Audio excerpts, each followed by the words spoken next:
In front of me is XIAOMI Mi Lite 5G, and let me show you how to check total screen time on the following device.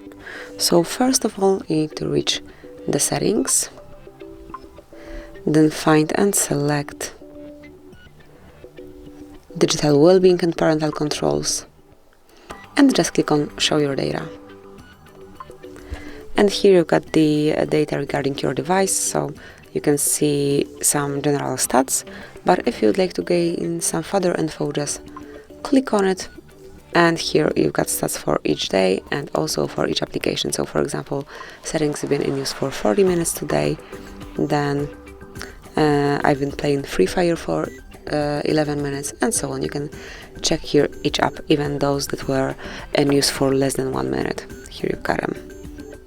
So this is it. That would be all. So you can check total screen time in your XIAOMI Mi Lite 5G. Thank you for watching. Please subscribe our channel and leave the thumbs up.